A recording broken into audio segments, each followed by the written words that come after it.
Sur ces cartes des climats et des populations, on peut encore en superposer une autre, c'est celle de l'occupation des sols. Vous voyez en rose les zones agricoles qui se situent là où le climat va être le plus doux et dans les zones peuplées. Et à noter que les zones agricoles situées dans le sud du pays sont les zones irriguées, leaders dans la production de produits agricoles. Tandis que plus au nord, on va trouver des zones agricoles dépendantes des pluies, non irriguées donc. La Russie produit surtout du blé, vous le voyez sur ce graphique, mais aussi des betteraves, des pommes de terre, de l'orge et des graines de tournesol. Alors le commerce de blé a été impacté par la guerre en Ukraine évidemment, les grandes zones de production se trouvant à proximité de la mer Noire, une grande quantité des céréales exportées par la Russie passent par là et doivent donc passer près des zones de combat. Mais la Russie est restée une grande exportatrice de blé, elle se situait à la première place mondiale en 2023 avec 32 millions de tonnes de blé exportées pour 91 millions produites, devant l'Australie, le Canada, les États-Unis, l'Ukraine et la France. En tant que grand exportateur de céréales, les fluctuations du secteur de l'agriculture russe ont un impact direct sur le cours des céréales et sur l'approvisionnement mondial. Après le déclenchement de la guerre en Ukraine, les cours du blé se sont envolés, comme vous pouvez le voir ici, et on voit quelques mois plus tard que le cours redescend. C'est dû au fait qu'un accord a été trouvé à ce moment-là entre l'Ukraine, la Russie, la Turquie et les Nations Unies. Il prévoit que les deux belligérants puissent exporter entre autres des céréales à travers la mer Noire sans que leurs navires ne soient pris pour cible. Et la Russie sort ensuite de l'accord à l'été 2023. Et en 2022, les premiers pays importateurs de produits agricoles russes étaient la Chine, la Turquie, le Kazakhstan et l'Égypte. Et au final, en 2022, les exportations de produits agricoles russes représentaient 40 milliards de dollars, soit 7,5% de la valeur de ces exportations de produits. Dans le même secteur, on peut noter qu'elle est aussi la première exportatrice d'engrais en 2023, surtout vers le Brésil et l'Inde. Ça représente 15 milliards et 3,6% de la valeur de ces exportations de produits. Ensuite, la Russie est aussi une grande productrice et exportatrice de charbon. Vous voyez sur la carte les zones abritant des gisements et les gisements exploités les plus importants. On voit que la répartition est assez hétérogène et la Russie abriterait entre 150 et 200 milliards de tonnes de charbon sur son territoire, soit les secondes réserves au monde. Elle est le troisième exportateur en valeur en 2023 derrière l'Australie et l'Indonésie. Et en 2023, les exportations de charbon représentaient entre 7 et 8% de la valeur de ces exportations. Et ce charbon, elle l'a surtout exporté à la Chine pour 44%, puis à l'Inde et la Corée du Sud pour 14,5 et 13,6%. Ensuite, on a le secteur des pierres précieuses, c'est 25 milliards de dollars d'exportation en 2023 et 5,9% des exportations, avec pour importateurs principaux Hong Kong, les Émirats arabes unis et la Suisse. Donc là déjà, avec l'agriculture, les engrais, le charbon et les pierres précieuses, on est déjà à un quart de la valeur des exportations de la Russie. Donc on commence à avoir un portrait de la façon dont le pays fait rentrer de l'argent. La Russie abrite également de nombreux gisements de métaux, dont des métaux utilisés dans les hautes technologies. Vous voyez sur la carte les grands gisements connus de métaux stratégiques ou utilisés dans ces hautes technologies, ainsi que les zones abritant des gisements plus petits. On distingue plusieurs zones dans et autour de la péninsule de Kola dans le nord-ouest du pays, dans un corridor nord-sud à proximité du Kazakhstan et de très larges zones dans les sud et est du pays, dont aux frontières avec la Mongolie et surtout la Chine. Le problème de la Russie avec les métaux utilisés dans les hautes technologies, c'est qu'elle dispose de réserves intéressantes, mais la demande nationale est faible. Et surtout, le pays est dans une situation de sous-exploitation dans ce domaine, à tel point qu'il en est même encore aujourd'hui à importer la majeure partie de ces métaux pour ses quelques besoins, alors que le pays pourrait développer des filières entières pour fabriquer des produits à forte valeur ajoutée. Parmi les métaux dits stratégiques, on peut en lister certains.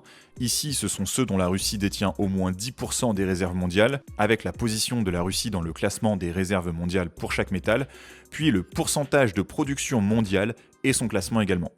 Et concrètement, ce qu'il est intéressant de voir ici, c'est l'écart entre les réserves détenues par la Russie, qui sont conséquentes, et la faible production.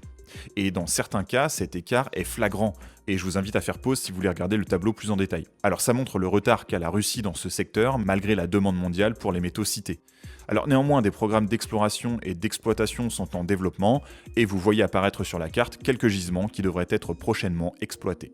Alors la situation que je décris n'est pas vraie pour tous les métaux. La Russie se positionne bien pour ce qui est des exportations par exemple de palladium. Elle est deuxième exportateur mondial, de platine, deuxième également, de nickel, elle est quatrième, ou encore d'aluminium, sixième, ou de cuivre, huitième.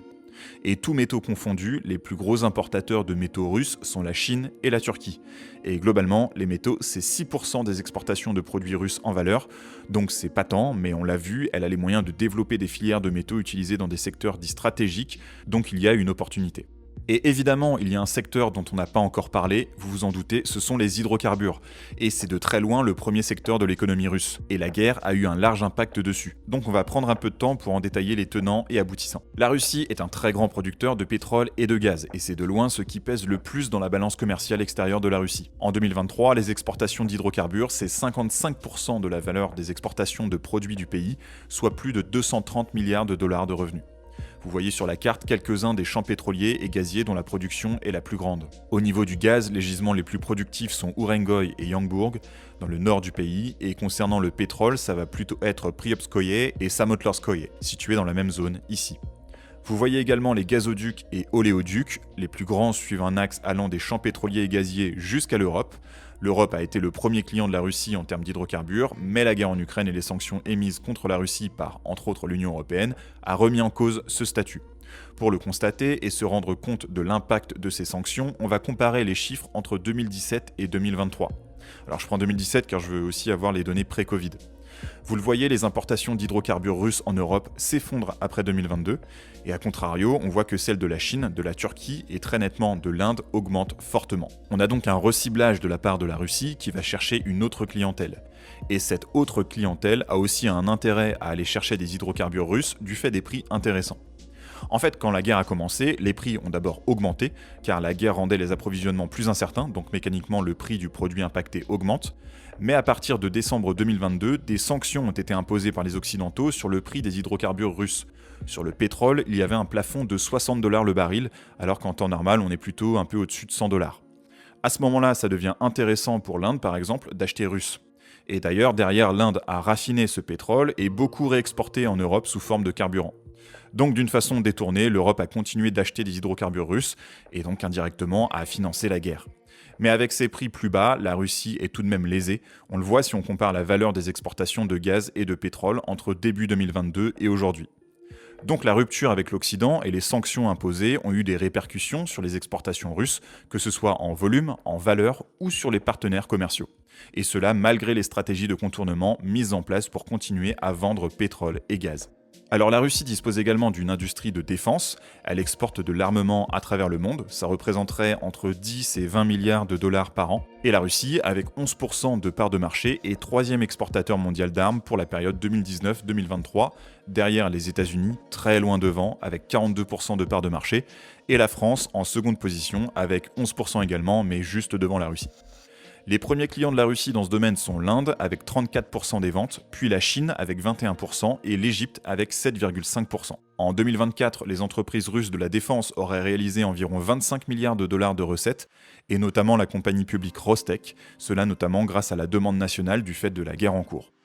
Alors néanmoins, les exportations d'armes russes ont largement décru par rapport à la période 2014-2018, puisque pendant cette période, elle était confortablement placée à la seconde position avec 21% de part de marché. Et on l'a vu aujourd'hui, c'est plutôt 11. Et l'industrie de défense, c'est 3,5 millions d'emplois en 2024, et 20% des emplois de manufacture du pays.